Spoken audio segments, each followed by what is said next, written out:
A very good morning to everyone. I welcome you back in the e-learning program organized by Sri Vidyadish Vidya Sankul. Today we are going to continue with our chapter 2 of part 2, that is transfer and transmission of the shares. This is our 9th lecture of SPNCC. So, in the previous class we have seen the procedure for total share transfer and the partial share transfer. Then we also see the demat share transfer, how the demat shares are being transferred. Now today we will be continuing with what are the duties of company secretary which are regarding to share transfer. What duties a person who is having the duty of company secretary has to play. Alright, so let's begin the explanation part.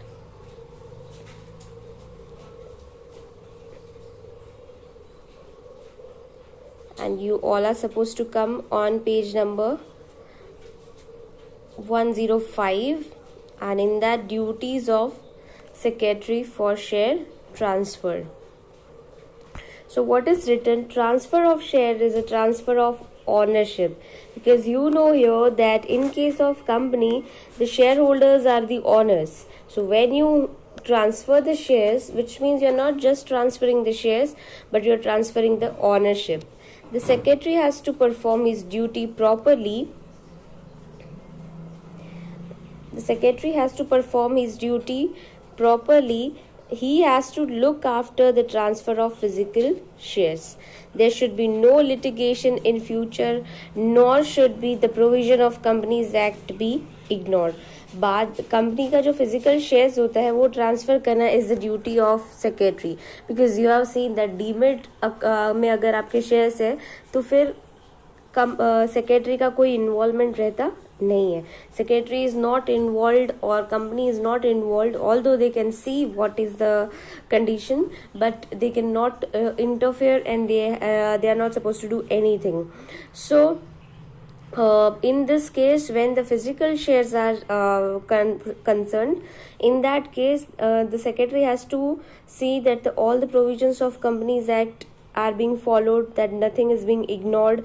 और बाद में कोई litigation, बाद में कोई case आना नहीं चाहिए, कि बाद में कोई complaint नहीं आनी चाहिए that you have not followed this regulation or that regulation. Okay, so it is a duty of CS. If such provisions are ignored, then the secretary and the other responsible persons found guilty and can be punished. पर अगर बाद में ऐसा पता चला कि CS ने कुछ गड़बड़ करी थी इसमें, या कोई भी ऑफिसर ने गड़बड़ करी थी, तो CS and the other responsible officers, especially the directors, are accountable for this and they'll be punished. So it should be very much clear that they should be performing their duties very nicely and faithfully. Okay, तो अभी क्या duties होंगी ये तो तुमको बताया कि duties नहीं करेंगे तो उनको पनिशमेंट मिलेंगी, but which are the duties to be performed. So the first is to verify share instrument और ट्रांसफ़र फॉर्म. सबसे पहले जैसे प्रोसीजर शुरू भी होती है तो क्या नाम आया कि share transfer form, that is the share instrument. Okay, तो वो उसको अगर जैसे ही तुम्हारे पास आता है, सबमिट कराते हैं शेयर होल्डर्स, तो तुमको उसको वेरीफाई करना है. Secretary has to verify share instrument carefully. He has to verify the number of shares. क्या चीज़ें वेरीफाई करनी है?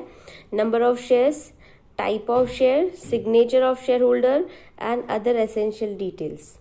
तो अगर तुमको पूछे what documents are to be verified, so first is what things are to be verified. So number of shares, कितने shares हैं, कौन से टाइप के शेयर हैं, सिग्नेचर ऑफ शेयर होल्डर, कहीं कोई फोर्ज तो नहीं कर रहा है, तो वो सारी चीज़ें और other details are to be checked.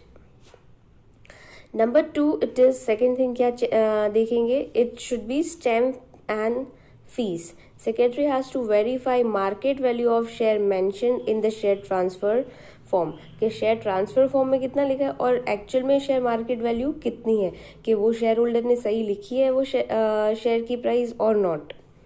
He also has to verify whether the stamp duty affixed by shareholder is according to the value of the share. जितने अमाउंट का शेयर होता है उसके अकॉर्डिंग उसकी स्टैम्प ड्यूटी लगती है, तो वो सीएस को चेक करना पड़ेगा कि उसने शेयर होल्डर ने उतनी ही ड्यूटी लगाई है जितनी उसको लगानी चाहिए, कि उससे कम लगाई है या ज़्यादा लगाई है. ज़्यादा तो जनरली कोई ऑब्वियस लगाएगा नहीं, बट कम लगाई है तो फिर वो कंपनी सेक्रेटरी को एक्शन लेना पड़ेगा. ठीक है. Next and the third most important thing है ये बहुत ज़्यादा, signature of witness. Signature of witness is essential. Okay, कि जो विटनेस है, जिस ऐसे जब हम लोग शेयर ट्रांसफर की प्रोसीजर देख रहे थे, सो यू हैव सीन के उसमें विटनेस से साइन करवाना पड़ेगा, और वो भी विटनेस की भी हम लोग को एड्रेस, नेम और उसका भी आईडी प्रूफ लेते हैं. ओके, तो signature of witness is essential if you want to transfer your share. Secretary has to see and ensure the signature of witness. Okay, तो विटनेस जो है उसके भी सिग्नेचर और उसकी भी सारी डिटेल्स उसको वेरीफाई करनी पड़ेगी. ऐसे कोई फेक इंसान को तो वो विटनेस नहीं बना रहे, सो वो चीज़ें भी उनको देखनी रहती है. Receipt of share transfer. ऐसे हमने देखा था कि जब वो फॉर्म फिल करके इस कंपनी को दे रहे हैं तो secretary has to give them the receipt of their transfer. के सेक्रेटरी को उसकी रिसीट देनी पड़ेगी as an evidence that you have fulfill the form of the share transfer. Okay, so after receiving share transfer form or instrument at the company's registered office, receipt shall be issued provided all the details are satisfactory. ये पर receipt भी हम कब देते हैं, जब सारी details company secretary उसका जो फॉर्म आएगा वो अच्छे से उसको चेक करेगा सारी चीज़ें, और उसको सेटिस्फैक्ट्री लगेगा कि नहीं सारी डिटेल्स फुलफिल करी हुई है, कोई प्रॉब्लम नहीं है, तो फिर वो रिसीट इशू करेगा शेयर होल्डर को. Right. Next, number 5th point is resolution of board of directors. As से जब भी शेयर ट्रांसफर की जैसे ही उनको फॉर्म मिलता है तो उसके बाद वो बोर्ड ऑफ डायरेक्टर्स की मीटिंग कंडक्ट करता है सेक्रेटरी, और उनसे डिस्कशन करता है कि ये shares are these shareholders are thinking to transfer, and these things are to be discussed in the board of directors meeting.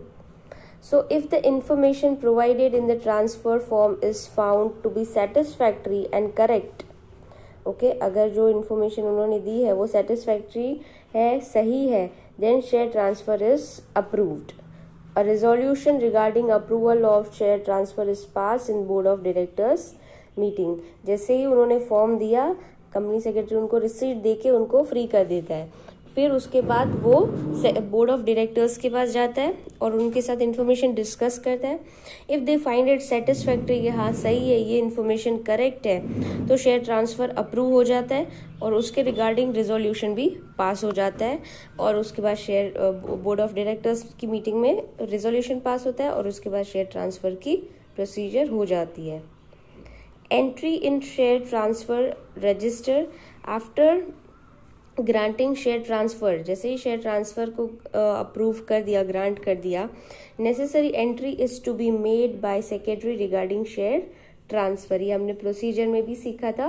That resolution pass हो जाएगा, उसके बाद शेयर ट्रांसफ़र का रजिस्टर होता है, उसमें भी ये एंट्रीज हो जाएगी. दैट ये पुराना शेयर होल्डर था, अभी इसके बदले नया ये शेयर, ये नंबर के शेयर्स ये इंसान को ट्रांसफ़र हो गए हैं. Okay, then registration in register of member. पहले रजिस्टर ऑफ ट्रांसफर में एंट्री हुई, अभी रजिस्टर ऑफ मेंबर्स में होगी. Share transfer is approved on the basis of the form of transfer presented by share holders. It is followed by the necessary entries in the register of members. Okay, कि जैसे पहले ये number से ये number के shares ये share holders के पास थे, अभी उन्होंने ट्रांसफ़र करके दूसरे मेंबर को दे दिया है, तो वो दूसरे मेंबर का नाम उसमें ऐड हो जाएगा. अभी इसमें जैसे अगर पार्शियल शेयर होल्डर जिसने ऐसा हमने देखा था partial share holder, suppose I have 100 shares and I want to transfer 70 and 30 I want to keep. तो अभी इन ऐसे केसेस होते हैं ना, तो सपोज मैं शेयर ट्रांसफर कर रही हूँ तो मेरा नाम तो रजिस्टर में होगा ही, पर उसमें क्या हो जाएगा कि मेरे जो नंबर ऑफ शेयर्स से वो चेंज हो जाएंगे कि ये सीरीज सपोज मेरी 1100 से लेके 1200 तक है, राइट, 1200। सो अगर ये 100 की सीरीज मेरी थी तो अभी जैसे 70 मैंने ट्रांसफर कर दिए तो अभी वो 1100 टू 1170 की सीरीज किसी और को मिलेगी, और 71 टू 200 की सीरीज जो होगी वो मेरे नाम के ऊपर होगी।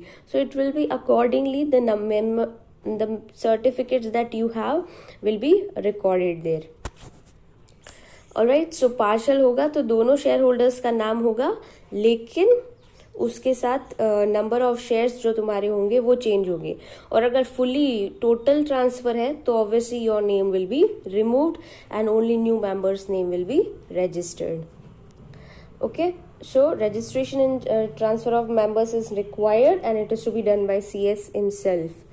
Number 8 is no issue notice regarding approval of share, to issue notice regarding approval of share transfer. Okay, after approval of share transfer, जैसे शेयर ट्रांसफर अप्रूव हो जाता है बोर्ड ऑफ डायरेक्टर्स के रिजोल्यूशन के साथ, notice is issued to share purchaser and share buyer, ताकि उनको कोई कंफ्यूजन ना हो कि उनके बदले अगर किसी ने एप्लीकेशन कर दी है और सपोज उनको पता ही नहीं है तो ऐसी प्रॉब्लम ना हो। और शेयर होल्डर्स के पास भी कितना टाइम होता है, दे हैव 2 weeks।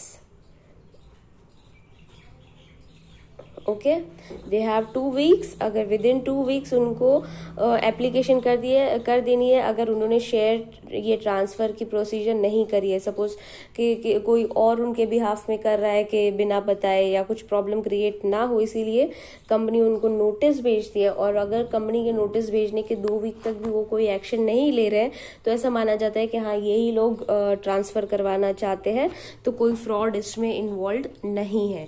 ओके, सो ये नोटिस भी कौन इशू करेगा, CS को इशू करना रहेगा। Okay, then number 9 is to prepare share certificate. अभी नए शेयर होल्डर आएगा तो उसको सर्टिफिकेट भी देना पड़ेगा। So after the approval of share transfer it is a duty of secretary to prepare new share certificate for new share holders. जैसे it was given that अगर उसकी सर्टिफिकेट में स्पेस होगी तो उसके बैक साइड पे न्यू शेयर होल्डर का नाम आ जाएगा, पर अगर सर्टिफिकेट थोड़ा बिगड़ा हुआ है, टोन्ड है, या फिर the space is not enough to write the name, then they will be issuing the new share certificate and it will be duty of the CS to prepare a new share certificate. And in case they are continuing with the previous old certificate only, तो उसमें सारे officers की sign करवाना, उसका नाम लिखना, it will be all duty of CS. Okay, number 10 is to issue share certificate to new shareholders. Okay, ये तो उन्होंने बनाए।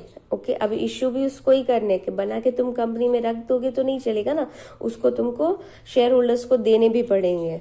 सो after the new share certificate is prepare हो गया, 9th पॉइंट हो गया, उसके बाद वो इशू हो जाते हैं। सो after the new share certificate is prepared, new shareholder is informed to connect the share certificate as per the receipt issued earlier. The share certificate can also be dispatched to the address as per the receipt. Okay, after the share certificate is prepared, the new shareholder is informed. उसको inform किया जाता है कि अब भाई आओ आप collect कर लो share certificate as per the receipt issued. Okay, और शेयर सर्टिफिकेट अगर ऐसा कुछ इनकन्वीनियंस है कि वो दूसरे सिटी में रहता है या वो ही can not come, then the share certificate also can be dispatch to the address as per the receipt. और वो तभी मेंशन कर लेते हैं कि would you like to come here to collect the certificates और we should send you by post और something. So उसके चार्जेस भी लगते हैं। So it is up to it will be deal of share holder and the CS of the company. Okay, so there won't be any issues regarding this. Number 11 is to observe the provision of articles of association. No provision of articles of association or Companies Act should be violated. Okay, the secretary has to confirm himself that no provision of articles of association have been violated in this transfer. See जो CS होता है वो पूरा course है ना, it is around it's 3.5 year, okay, but because of वो result इतना अच्छा नहीं देते, so it takes almost years to complete this course. तो उन सब में ना सिर्फ और सिर्फ लॉ ज़्यादा एम्फेसाइज करा गया है। सो उसमें आर्टिकल्स ऑफ, जब CS बन जाते हैं ना, तो उनको आर्टिकल्स ऑफ एसोसिएशन और कंपनीज एक्ट के तो प्रोविजंस ऐसे बिल्कुल वो प्रो हो चुके होते हैं ना, उनको आधी रात को भी कोई उठा के बोले ना कि कंपनीज एक्ट में क्या बोला है तो उनको आता है। आर्टिकल्स ऑफ एसोसिएशन में क्या है तो उन्होंने स्टडी करा होता है कि बेसिक आर्टिकल ऑफ एसोसिएशन ये होता है, फिर हर कंपनी अपने अपने टर्म्स देख लेती है। तो जब CS ये शेयर ट्रांसफर हाथ में लेता है तो उसको पहले तो क्या स्टडी करना पड़ेगा, articles of association. No provision of articles of association should be violated. Understood? So this is how the procedure is regarding the share transfer. Okay, this is how the provisions are for the secretary, that it is the duty to see all such things. Okay, so these are the 11 duties which are to be followed by CS.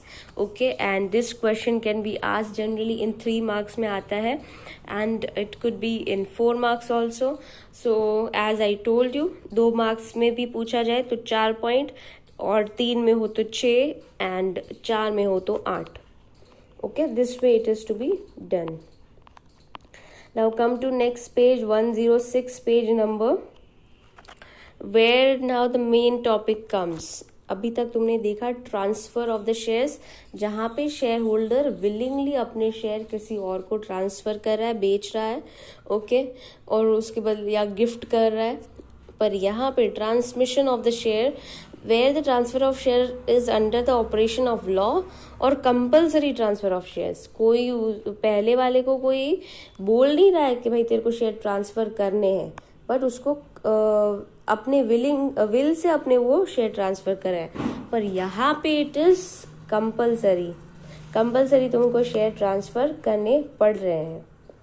Okay, कब करने पड़ते हैं तो इसके circumstances जो है ना, ये क्वेश्चन बहुत ज़्यादा इम्पॉर्टेंट है। ये क्वेश्चन आता ही है, बहुत बार आया है, और it is very important also to be learned. Okay, so let's read it.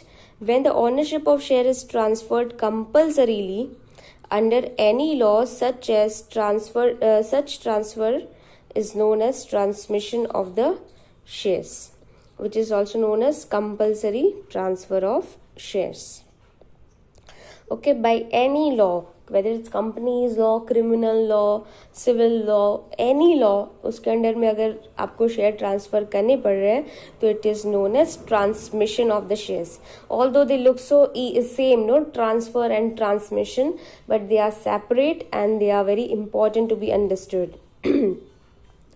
So meaning is when the title in shares of a person is automatically transferred, it is called transmission of the shares. Very simple, automatically चला ही जाएगा, transfer हो ही जाएगा, आपको उसकी application या उसका form भरने की जरूरत ही नहीं है। Shares are to be transferred under the operation of law when the share holders is declared to be unsound mind और डिक्लेयर्ड टू बी इंसॉल्वेंट और in case of his death. ये 3 चीजें बहुत अच्छे से याद रख लेना। When he is declared unsound minded, okay, मतलब वो मेंटली अगर वो डिस्टर्ब्ड है, ऐसा डिक्लेयर हो जाता है कि वो अभी स्टेबल नहीं है कोई डिसीजन लेने के है, अनसाउंड माइंड हो गया है, अगर सिंपल लैंग्वेज में मैं बोलूँ तो वो पागल हो चुका है, राइट, ट्रू सेंस में पागल। And declare to be insolvent, insolvent मतलब उसने दिवाला निकलवा दिया है कि अभी मेरे पास कुछ है नहीं, तो मार्केट में उसने डिक्लेयर कर दिया that I have nothing in my hands. Then in case of his death, और अगर उसकी डेथ हो जाती है तो अभी उसके शेयर्स तो ट्रांसफर करने ही पड़ेंगे किसी और के नाम पे। सो इन दीज 3 कंडीशंस, अगर ऐसी 3 चीजें हैं, ओके, तो उस टाइम पे government with the operation of law ये शेयर्स उनके ट्रांसफर हो जाते हैं उनके नॉमिनेटेड पर्सन के ऊपर, Okay, so let's see what it is. Which are the circumstances for transfer of shares under any operation of law? ऐसे तो क्या चीज़ें हो जाएंगी कि कंपल्सरीली ये शेयर्स उनके ट्रांसफर हो जाएंगे. Okay, let's hear it. Then the first circumstances are will is not prepared, that is intestate, and there are legal successors. Okay, कि अगर आपने the one जिसकी डेथ हुई है उससे अपनी विल नहीं बनाई है. विल सबको पता है that before you die no you should be preparing a will that whatever properties you have, whatever wealth you have. तो आप अगर आपकी कभी डेथ हो जाती है तो वो जो आपकी प्रॉपर्टी है या जो भी आपकी चीज़ें हैं उसको ट्रांसफ़र किसके ऊपर किया जाएगा, वो सारे पैसे या आपकी सारी प्रॉपर्टी किसको देना चाहते हो आप, तो आप विल प्रिपेयर कर सकते हो before you die. Okay, and if you have property. तो अगर विल प्रिपेयर नहीं करी है, एक्सीडेंटल डेथ है या फिर उनको विल उन्होंने प्रिपेयर ही नहीं करी, ओके, तो फिर और उनके लीगल सक्सेसर है, जैसे उनके बच्चे होते हैं, उनकी स्पाउस होती है, उनकी फैमिली होती है, तो उनके नाम के ऊपर शेयर ट्रांसफर हो जाते हैं. So what is written here is sometimes the share holder has not prepared will and he expires. Okay, उन्होंने विल नहीं प्रिपेयर करी होती है और उनकी डेथ हो जाती है. Then the share in his name are transferred to successor on the basis of succession certificate. के जैसे उनके अगर वाइफ या हस्बैंड जो भी हो, उनके स्पाउस है तो उनको ट्रांसफ़र होता है, और या तो फिर उनके बच्चे हैं तो उनके बच्चों को ट्रांसफ़र होता है. तो वो सक्सेशन सर्टिफिकेट बनवाना पड़ता है उनको, और कि हाँ आपको उनको लीगली दिखाना पड़ता है कि हाँ दिस इज़ आर स्पाउस और दिस इज़ आर फैमिली और what's ever your relation is.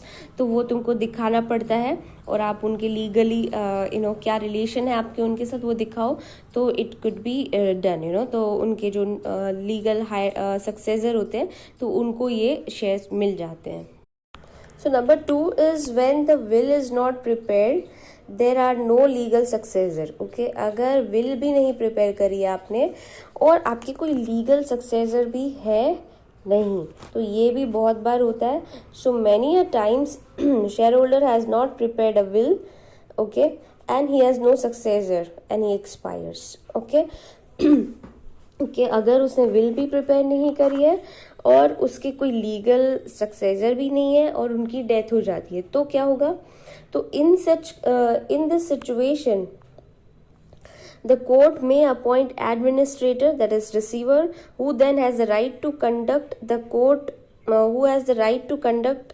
the court may appoint administrator, okay, and he may transfer his share in his name. So ultimately क्या हो सकता है इसमें कि ये जो शेयर्स होंगे जो जिसका कोई होल्डर ही नहीं है अभी, कि उसके होल्डर की डेथ हो चुकी है, उससे कोई विल भी नहीं बनाई है और उसका कोई लीगली कोई सक्सेसर भी नहीं है, तो कंपनी एक बंदे को अपॉइंट करता है, ओके, और उसको जिसको वो एडमिनिस्ट्रेशन करने के लिए उसकी सारी प्रॉपर्टीज़ को, ओके, तो और उसके नाम पे ये कुछ टाइम के लिए शेयर ट्रांसफ़र हो जाते हैं जब तक उसका कुछ भी आगे प्रोसीजर किया जाए, और नहीं होता है तो फिर कंपनी फिर वो पैसे गवर्नमेंट को मिल जाते हैं. वो सारी प्रोसीजर बहुत लंबी होती है एंड दैट कोर्ट डिसाइड्स, वो कोर्ट को डिसाइड करना होता है that how these things are to be managed. Okay, next is when share holder is declare to be insolvent. अगर वो इंसॉल्वेंट डिक्लेयर हो चुका है, राइट, कि उसके पास कोई पैसे नहीं है, दिवाला निकलवा चुका है. So when share holder is declare to be insolvent by the court, then an official receiver और assignee is appointed by court. यहाँ पे भी क्या होगा? रिसीवर अपॉइंट होगा कोर्ट के through.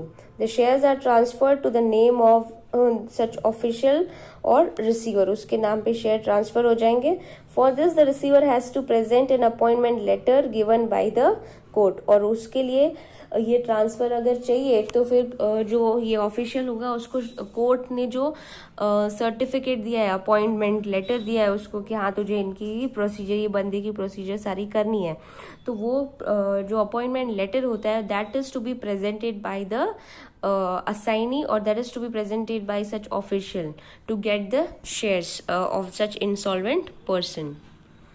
Okay, number 4 is shareholders are declared to be lunatic. Okay, if they are being declared lunatic, when a shareholder is declared to be lunatic of unsound mind, okay, वो unsound mind है कि वो थोड़ा अभी उसका screw ढीला हो चुका है.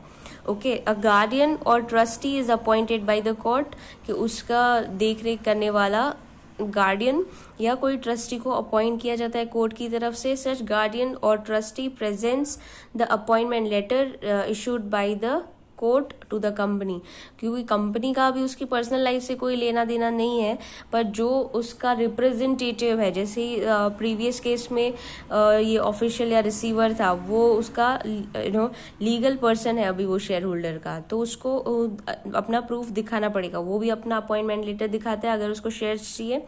यहाँ पे भी अगर उसका जो ट्रस्टी है या गार्डियन है उसको अगर शेयर्स चाहिए तो उसको भी अपना अपॉइंटमेंट लेटर दिखाना पड़ेगा कंपनी को, और उसके बाद ही उसके शेयर ट्रांसफर हो सकते हैं. After receiving such a letter the shares are transfer to the name of this administrator. Okay, after receiving such letter, okay, कि अपॉइंटमेंट लेटर दिखा दिया कि हाँ कंपनी को बता दिया कि भाई मैं ही उसका legally I am looking after the matters, then he has to show the certificate और the appointment letter issued by the court, and then he will get the shares of such insolvent person और the lunatic person. Okay, now last point, last circumstances, that is the death of a person in case of a single person company. अभी single person की company चल रही है और उसकी भी death हो जाती है, तो on the death of sole member of the person, on the death of the sole member, the person nominated by such member shall be recognized by company, and the company will transfer all the shares of the members. देखो इस case में क्यों इसका nominee या ये problem नहीं आया कि इसका कोई नॉमिनी नहीं है या कुछ कोई सक्सेसर नहीं है, तो उसमें क्या होता है जब सिंगल पर्सन कंपनी बनती है ना, तो नॉमिनेशन उसी टाइम हो जाता है, कि क्योंकि पता ही है कि ये सिंगल पर्सन कंपनी है, कभी भी कुछ भी हो सकता है. That person could be insolvent, that person could be unsound mind soon, और दैट पर्सन कुड डाई. तो ऐसी कंडीशन एक्सपेक्टेड तो रखते ही है कंपनी कोर्ट, तो इसीलिए वो जब सिंगल पर्सन कंपनी का रजिस्ट्रेशन होता है तभी उसका नॉमिनेशन हो जाता है, ताकि उसके बाद किसको हम ये शेयर देंगे तो वो क्लियर हो जाए. तो इसलिए उसमें नॉमिनेशन का या विल वाला प्रॉब्लम आएगा ही नहीं. Okay, so on the death of sole member, the person nominated by such member shall be recognized by the company, and the company will transfer all the shares of that members to that nominated person. Okay, so ये 5 जो conditions है, they are very important to be understood. ये exam में बहुत बार आ चुकी है. You could mark a star on such question that this could be asked in your exam for 3 marks or even for 5 marks. But this is very important. Make sure that these 5 conditions should be learned. कि transmission का question होता है ना, तो ये तो question बहुत importantly आता ही है. Okay, a legal representative has the right to get dividend, उसको डिविडेंड के राइट्स मिलेंगे, एंड अदर प्रिविलेजेस, जो भी शेयर होल्डर्स को मिल रहे थे प्रिविलेजेस, वो सारे उसके लीगल रिप्रेजेंटेटिव को भी मिलेंगे. Whether it's dividend, whether it's voting right, everything they will be getting. However, such a representative cannot participate in the meeting of the company, पर वो मीटिंग में उसकी पार्टिसिपेट करेगा नहीं, क्योंकि अभी पूरी ट्रांसमिशन की प्रोसीजर हुई नहीं है. He can not utilize the right which are given to share holder, तो वो राइट्स उसको मिलेंगी नहीं, पर मॉनेटरी राइट्स उसको सारी मिल जाएंगी. Now procedure of share of transmission of the share procedure could also be asked in your exam. Then information First is information of the company. Okay. First thing that transmission कब होता है, पहले company को पता थोड़ी चल जाएगा कि किसी पर्सन की डेथ हुई है या वो अनसाउंड माइंड डिक्लेयर हो गया है या इंसॉल्वेंट हो गया है, तो वो कंपनी को नहीं पता चलेगा. तो पहली चीज होगी that it is to be informed to the company. अभी अगर वो उसकी डेथ हुई है तो उसको अलग तरीके से इन्फॉर्म करा जाएगा. अगर वो इंसॉल्वेंट डिक्लेयर हुआ है तो उसकी अलग प्रोसीजर होगी. अगर वो अनसाउंड माइंडेड हो गया है तो उसकी अलग होगी. तो ये सारी चीजें अलग होती है. So first it is information about death. Okay, तो पहली चीज जो उसके लीगल हायर या उसके सक्सेसर जो होते हैं उनको करनी रहेगी, दैट इज इन्फॉर्म करना पड़ेगा. इन केस ऑफ डेथ उनको पहले इन्फॉर्म करना पड़ेगा. So intimation about death, the legal successor of shareholder has to inform the company about the death of the shareholder. shareholder की death हो चुकी है, उसको inform करना पड़ेगा. The first shareholder, okay, the second point is the first shareholder is deceased. In case of joint shareholding, अगर दो जनों के नाम पे shares है, other shareholder और share holders, it could be like 2 या 3 जने भी साथ में मिलके अगर शेयर ले रहे हैं, ओके, और उसमें पहले वाले शेयर होल्डर की डेथ हो जाती है, एक शेयर होल्डर की ऐसे समझ लो डेथ हो जाती है.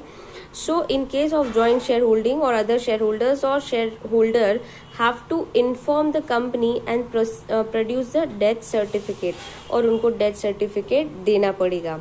ओके, अगर जॉइंट नेम पे है, बहुत जनों के नाम पे एक साथ है, तो बाकी के 2 शेयर होल्डर्स या 1 शेयर होल्डर या उससे ज्यादा जितने भी होंगे वो इन्फॉर्म करेंगे डेथ सर्टिफिकेट के साथ. अगर लीगल सक्सेसर है ऑफ दैट शेयर होल्डर तो उसको इन्फॉर्म करना रहेगा about the death of such person. Okay, अभी अगर इंसॉल्वेंट है तो कौन इन्फॉर्म करेगा? When a shareholder is declared insolvent, the company has to be informed by the receiver appointed by court. तो जब इंसॉल्वेंट डिक्लेयर हो जाता है तो कोर्ट की तरफ से ही एक बंदा, जैसे कि रिसीवर जिसको हमने बोला, वही अपॉइंट होता है. तो उसकी ही ड्यूटी होती है कि उसके जो भी जितने भी सारे प्रॉपर्टीज है या फिर उसके जितने भी जितने भी उसकी प्रॉपर्टीज है, लायबिलिटीज है, तो वो उसी को ही देखना रहेगा. तो ये शेयर भी वही पर्सन के हैं, इंसॉल्वेंट पर्सन के हैं, तो उसी को ही इन्फॉर्म करना रहेगा कोर्ट को. Now in case of insolvency, when the person becomes insolvent, okay, when the shareholder is declared insolvent, the company has to be informed by the receiver or appointed by a court. As you know, the court is supposed to appoint a person to look after all the affairs of such all the affairs of such person. So in that case, that person who is appointed by the court has to inform it to the company, and he or she has to show the certificate, appointment letter to the company, and the shares will be transferred. Okay, then intimation regarding lunatic or unsound mind. When the person becomes lunatic or unsound mind, uska suppose mentally he got disturbed, so whenever the shareholder is declared lunatic by court, the guardian or the trustee is appointed by the court. As you all know it now, कि जब person lunatic हो जाता है, unsound mind हो जाता है, उसका दिमाग वो स्टेबल नहीं रहता है, तो उसके लिए उसके लीगल अफेयर्स को लुक आफ्टर करने के लिए कोर्ट अपॉइंट करता है एक पर्सन जिसको गार्डियन या ट्रस्टीज चुने जाते हैं.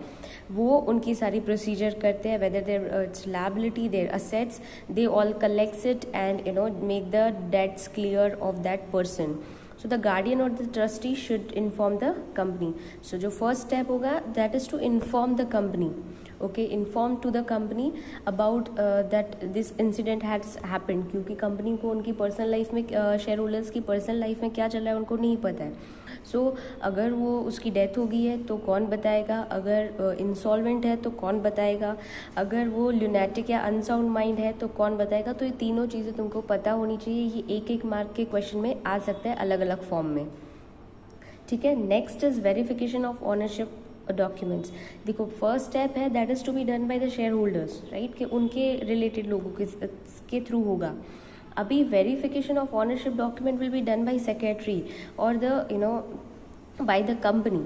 कंपनी करेगी, उसको जांच पड़ताल करनी पड़ेगी कि जो ये लोग बोल रहे हैं क्या ये एक्चुअली हुआ है। अगर डेथ बोल रहे हैं तो क्या सच में पर्सन की डेथ हुई है, अगर वो इंसॉल्वेंट बोल रहे हैं तो क्या वो सच में इंसॉल्वेंट हुआ है। तो that those things are to be checked by the company itself. So whenever a company is informed about death, insolvency, lunacy, or all the legal documents and authority or the authenticity have to be verified by the company, कि क्या सच में ये person authorised है इसके बदले, ये share holder के बदले के लिए डील करने के लिए। तो ये सारी चीज़ें कंपनी को खुद जांच पड़ताल करनी पड़ेगी and they have to get it verified. Okay, moving on to next page 106. Third point it is to be taken care is notice issued by company to the representative. Okay, so if the company is satisfied with the documents, अगर company satisfied है नहीं कि ये सही है, ये ही authorized person है, okay, the authority letter, verdict of the court received from receiver or trustee or legal heirs, it is issued it issues a notice to such representative, कि जैसे ही कंपनी के पास ये रिक्वेस्ट आती है कि हाँ पर्सन हैज़ डाइड और become insolvent और बिकम लुनेटिक, तो उसके बाद कंपनी अपना वेरिफिकेशन करती है और उसको सही लगे कि सारे डॉक्यूमेंट सही है, ऑथोरिटी लेटर बराबर है, जो कोर्ट ने वर्डिक्ट दिया है वो लेटर उनके पास रिप्रेजेंट हुआ है, तो ट्रस्टी या लीगल हेयर या रिसीवर जो भी पर्सन आया है उनके पास वो बिल्कुल सेटिस्फैक्ट्री डॉक्यूमेंट्स के साथ आया है और कंपनी को कोई उसमें डाउट नहीं है, तो उसके बाद कंपनी नोटिस इशू करती है वो लीगल हेयर या फिर ट्रस्टी या फिर रिसीवर जो भी होता है उसको वो अभी कंपनी नोटिस इशू करती है कि हाँ आपका ट्रांसमिशन जो आपने अथॉरिटी के लिए दिया है चेंज करना है आपका ऑनरशिप, तो वो हम करेंगे। ओके, पर उसके भी पहले उनको क्या करना पड़ेगा, नोटिस के बाद resolution of board of director pass करना पड़ेगा। After receiving the reply of notice, board of directors transfer the shares to the name of legal representative and pass a resolution. Okay, कि अभी ये नोटिस उन्होंने भेजा और वो शेयर होल्डर्स के जो रिसीवर या हेयर्स, लीगल हेयर या ट्रस्टीज़ है वो उनको इन्फॉर्म करेंगे येस ओके कि अभी आप प्रोसीजर करना स्टार्ट करो। वो नोटिस का भी वो ट्रस्टी या फिर लीगल हेयर या फिर रिसीवर होगा उसको आंसर करना पड़ेगा। So after receiving reply of that notice, board of directors transfer the shares to the name of legal representative and pass a resolution और resolution pass करेंगे। After passing such resolution, necessary entry is made in share transfer register। तो obviously अभी share की ownership transfer हो गई है तो इसीलिए शेयर ट्रांसफ़र रजिस्टर में उसकी एंट्री होगी। ट्रांसफ़र रजिस्टर में एंट्री होने के बाद नए मेंबर्स को नए सर्टिफिकेट देने पड़ेंगे, रजिस्टर ऑफ मेंबर में भी उसकी एंट्री करनी पड़ेगी। So number 5 is to issue new share certificate and enter name in register of member. So after the resolution of share transmission the new member's name is entered into register of member. The new shareholder or representative are informed to collect the new share certificate। उसके बाद उनका नया नाम जो नया share holder होगा उसका नाम मेंबर रजिस्टर ऑफ मेंबर में ऐड किया जाएगा, प्लस उनको बोला जाएगा कि आप अपने नए शेयर सर्टिफिकेट को कलेक्ट कर लो। Okay, so this is about such shares transmission. So transmission का एक और मैं क्विक रिवीजन दे देती हूँ that you please revise is well. ये टॉपिक आता है 5 मार्क में specially. Okay, first of all इसकी 3 कंडीशंस जो है ना वो याद रख देना कि कौन सी 3 कंडीशन होती है। एक तो वो अनसाउंड माइंड हो चुका होता है या इंसॉल्वेंट हो चुका होता है या फिर डेथ हो चुकी होती है। ये मेनली 3 कंडीशंस होती है। ओके, अभी अगर डेथ हुई है ना तो उस सर्कमस्टेंसेस अगर तुमको पूछना है तो उसमें तुमको 5 है। अगर डेथ हुई है तो will is not prepared and the legal and there are legal successor.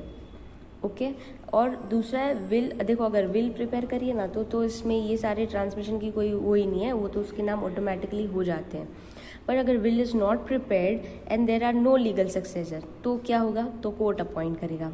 फिर share holder declare to be insolvent होगा तो क्या, तो भी असाइनी कोर्ट अपॉइंट करता है, राइट। फिर 4th वन है share holder declare to be lunatic, वो अनसाउंडेड माइंड डिक्लेयर हो जाता है, तो फिर क्या करेंगे।